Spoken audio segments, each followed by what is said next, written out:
let's get right into some very pressing, relevant topics that have just emerged while we've been on. The Yankees held a press conference. We've been waiting to hear from them for a bit.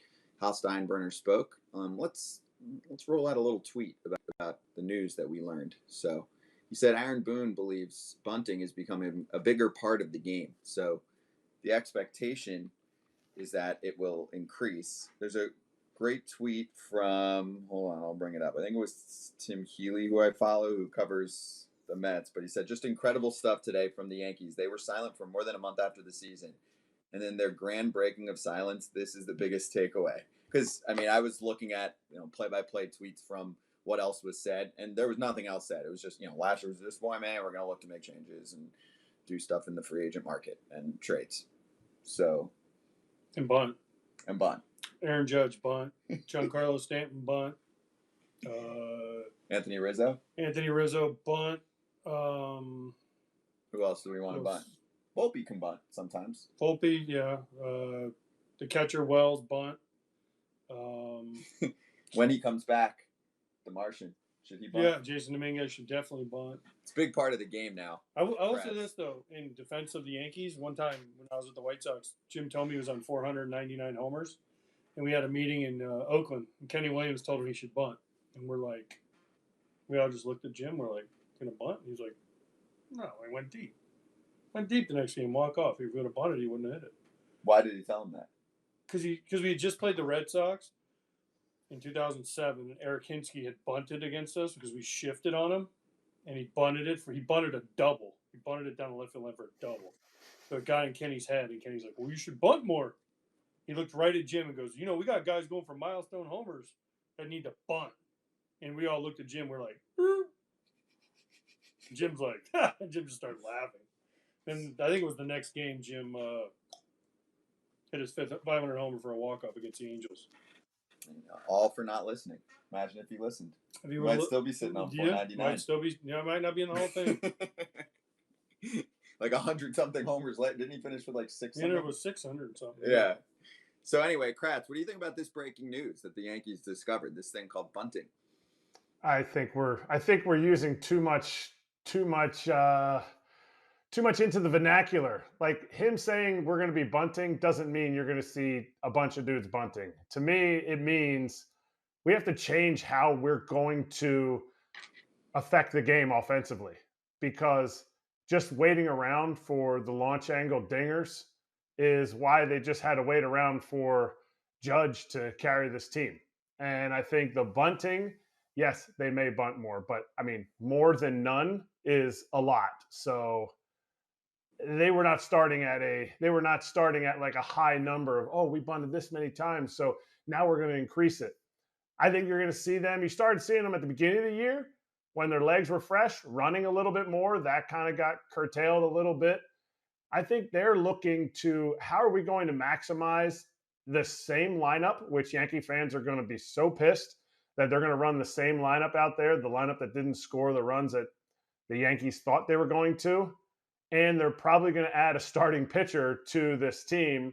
And so they're trying to get ahead of the fact that they're going to run out the same lineup, which in their opinion, they're going to come back healthier. They're going to come back on a mission. They're going to be better hitters, especially now with their new hitting coach.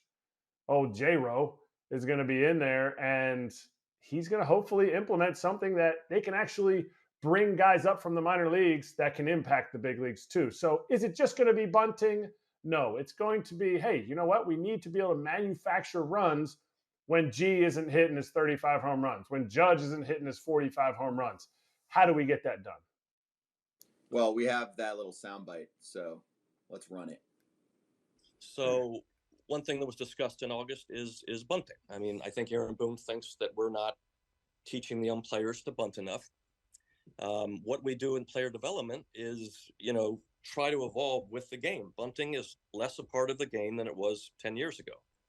I looked it up. 10 years ago, I think the average team bunted successfully, sacrifice bunts like 30 times in an entire season. Now that number's down to like 12 or 13. We bunted 7 or 8 times last year. We're right in line with the Texas Rangers. So yes, a few years ago in player development, we kind of cut back on the bunting skills. But Aaron Boone feels it's becoming a bigger part of the game again. He feels it's important, so we're gonna start right up again. By the way, maybe they just try to get more athletic and not be relying on homers. How about we just say that? Because I think they looked at other teams. They looked at like the Diamondbacks, and they're like, "Oh, they bunted and ran. We can try that." Except you don't have a team made for that, so it's hard.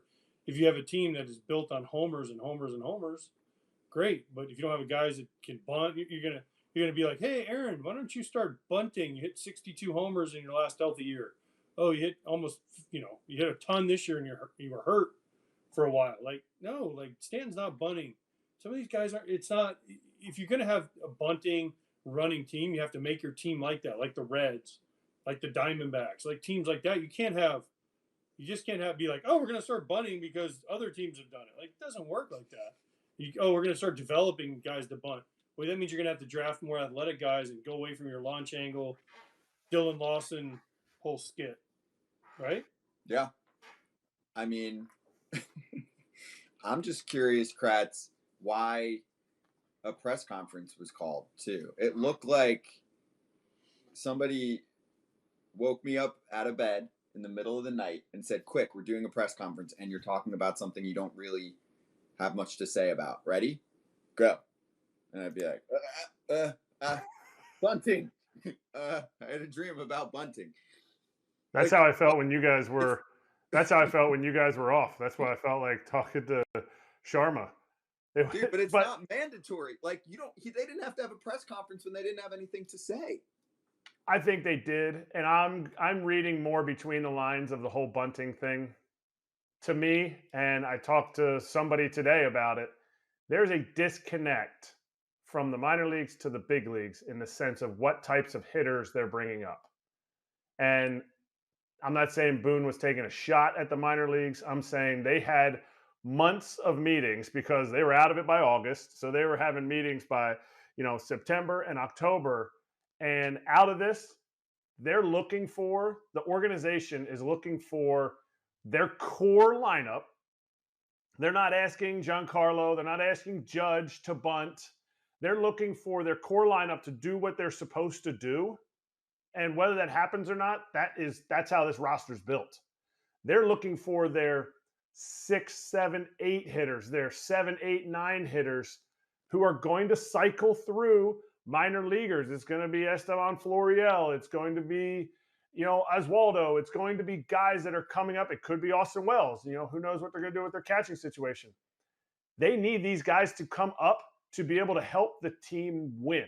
And when you never work on things in the minor leagues, you are sure as heck not going to be able to do it when you get to the big leagues because everything is ratcheted up another level. So I think this was their nice way of saying, we've looked at player development. We've looked at I would call them fringe players on our roster, and how are they going to be able to affect the team? Not saying that the guys they called up, AAA big leagues, the Billy McKinney, those guys were the ones that made the Yankees lose this year. Ultimately, it's going to come down to the core guys. The core guys are not going to be bunting. That is not what I heard in this situation. I hear this is hopefully a shift for those minor leaguers. Hey, figure out how to win, not just figure out how to do something good against below average pitching. I also want to be pretty clear here. Bunting during the regular season, for the most part, is not the move in our game. It depends on your team, though. Sure, but I still think built. Yeah, the Diamondbacks did they bunt that much during the regular season? No, but they did. They put pressure, and the bunting thing is just. I think this was just another kind of what Kratz said, a shot at the way they were developed. Remember when we had Ben Root on, and he was like 95 miles an hour or more on the exit velos. All they care about. That's it. If you strike out, doesn't matter. If you get a base hit, but it's a blooper, doesn't count. It has to be 95 or above. Well, ask Luis Ariz how many balls he hit that were 95 or above that counted as hits, and he was on base. Ask how many hitters you're 0 for 15 and you get a broken bat hit, how good it makes you feel. Like, you don't always have to get a hit at 95 plus or hit a ball 95. There was plenty of times you'd be going 0 for 10, and you hit 8 balls 95 plus, and they're ground balls and they're outs. So, I mean, it's not about that. It's about how can you help us get on base, whether it's bunting, running, put pressure on the other team. And the Yankee system we've talked about has been flawed. It's Yeah. flawed. But I'm just like Mike Petriello posted the bunting totals for this year. Most bunts in 2023. The highest were the Oakland A's. They were at, it looks like mid 70s. It's a bar chart. Is that what you call this? Bar? Yeah, Bar which graph? is funny though about that because the A's forever were the team that never bunted. Right. Remember? But they didn't have the personnel to win games normally sometimes. So there you go. And then Arizona was in second. They were a little under 70. And it's like Pittsburgh, San Francisco, Cincinnati. I mean, Again, but like San Francisco with Gabe Kapler, he's Mr. Analytics, right? A lot of bunts. It's weird. Oakland, heavy analytics, a lot of bunts. other side, the least bunts, like barely, like single digits from Atlanta, barely over 10 from Dodgers, Seattle, Texas. But those teams aren't built for that. They bang. They're not built. I know Atlanta they doesn't bang. have a guys that bunt. They got 30 homers in every position. But don't you want the Yankees to bang? Shouldn't they? They be don't They're have going those to. people.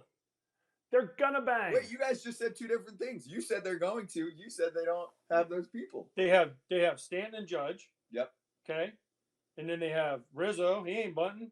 He didn't hit 30. He had a bad year. He was concussed all year. Right. Right. No, that's my point. Is this You have this to- personnel but is the going teams- to bang? The or teams should they bang? need them to bang, but the teams that bunt are built to bunt. Yes. The teams that don't bunt, but they're also like the Diamondbacks. Those dudes were brought up that way, right? Corbin Carroll, right? Those guys, Lawler, right? Alec Thomas. These guys were Perdomo. Perdomo, hell, he bunted how many times in the postseason? Every time Longo bunted in the postseason. Yeah. Well, that was Right? one But I'm off, but saying yeah. there's a million times Perdomo bunt. Every time there's a guy on base for Perdomo, he was like, boop, that's a bunt. I mean, it was every automatic.